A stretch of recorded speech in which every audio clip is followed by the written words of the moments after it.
I grew up in Western New South Wales on a big kind of sheep station on the Darling Barker, and I spent my whole childhood there. I've still got family members who are there, and some of my kind of earliest memories of my father kind of, obviously very busy, mustering sheep or water or shearing or whatever we had to do, but he'd always make the time to kind of stop and paint. He loved painting the Darling River, so it was kind of something that I've had from an early age, the importance of him being able to take time out to paint and create. So it was just kind of a bit instinctual for us as kids.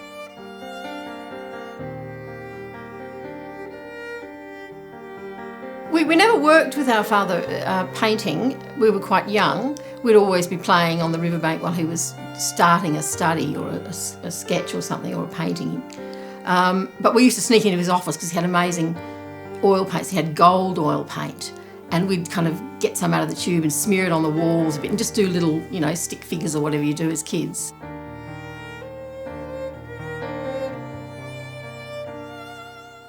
I first started studying at Sydney College, but I wasn't there for very long, and eventually I ended up at the National Art School, and I studied painting, and mostly painting and printmaking, for 3 years there. So that was kind of the beginning of me really knowing I wanted to be an artist.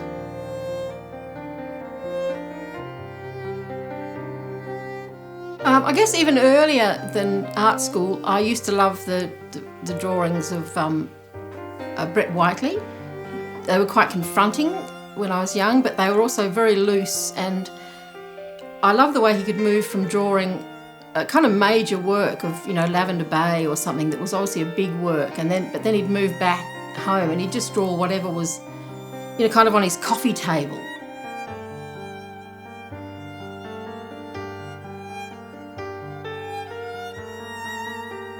I had a fantastic experimental drawing teacher, Lynn Eastaway, and she just opened up possibilities.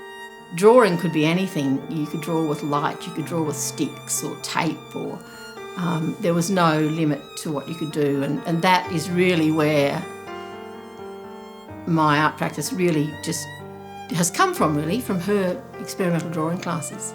And it's never stopped being interesting or, exciting. It's just it's been a progression from there, really.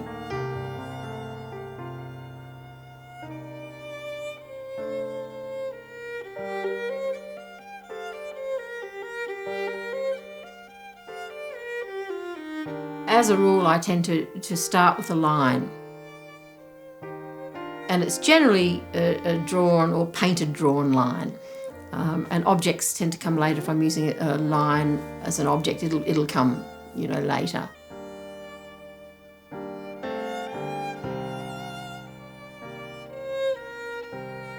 It's quite basic, it's quite raw a lot of the time.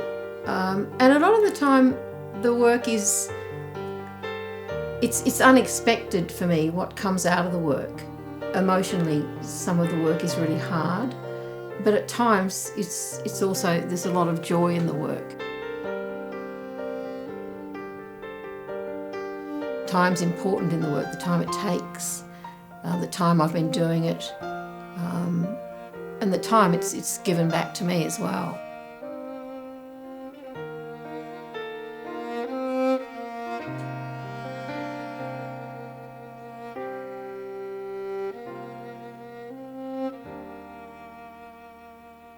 Anything can be an artwork, anything can be a drawing, and it's all about just the emotional content you can put into it and the simplicity of some things. It doesn't have to be overworked or overdone, and there can be a bit of kind of chaos, and even in the gallery, works will, oh my God, I wasn't going to put that there, but now I will, because that feels how it should be.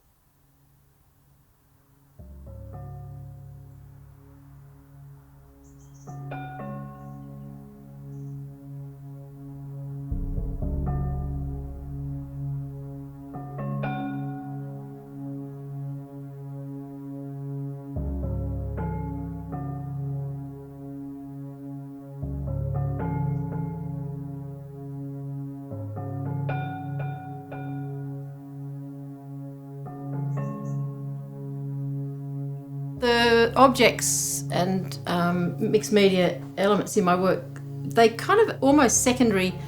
The drawing stage of work kind of comes first, and often, I'll start a work just with some rough kind of marks.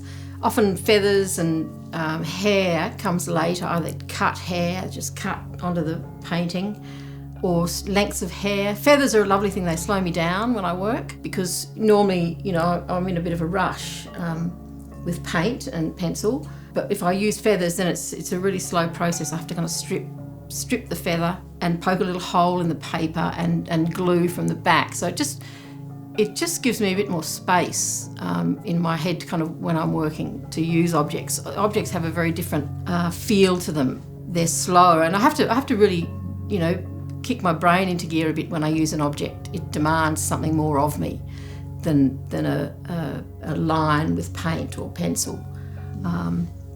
So, like I said, the drawing does kind of come first, and from there objects tend to free the painting or the drawing up a bit. They give it a bit of a life of its own, especially some of the objects that I have that are floating in front of the work or with the work.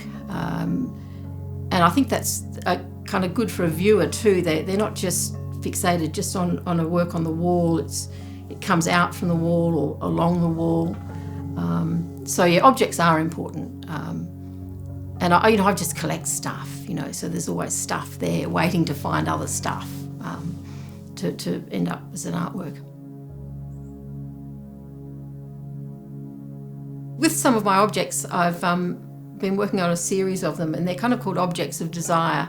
They're just simple objects that when they come together, have a life of their own, and they do nice things. This little one here, Song, it's just, a cowbell, some wire and some feathers, and a little piece of paper with the word Song written on it. But it just kind of came together naturally. Also very quickly, this one, they were just wrapped around quickly and quite roughly. But it's kind of found its own kind of way in the world, with its, quiver and its feathers, and it's a really a lovely piece for me, this one.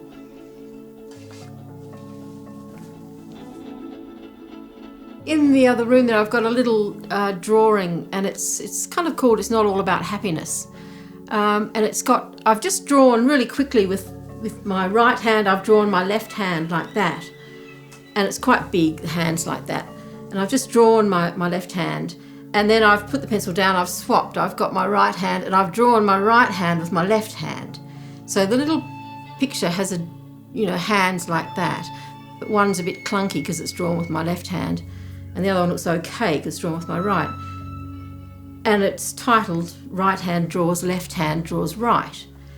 And then in the middle, I've just hung this beautiful little fabric bird, painted bluebird, and it just spins in between these hands. It just rotates, and the movement in that, it just gives the work a life of its own.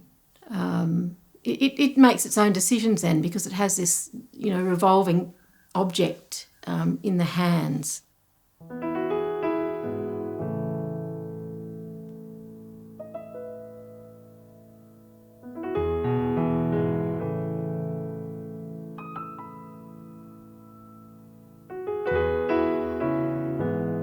It's just always been part of my life, and it's a huge part because it allows me just to get inside myself. Paintings allow me to get myself out, to put what I'm thinking or feeling into an artwork, and I can do it with a lot of diversity when I use the objects I do and the way I work. There's no kind of limitation for me really with what I would have go with something or be with something, or so yeah. It's a freedom. It's a kind of lesson. It's a great way to be able to work.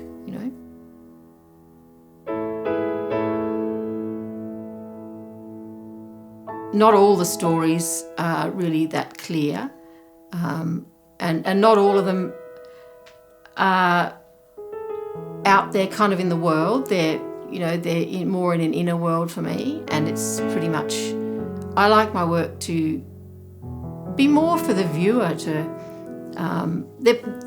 work out what they get out of them.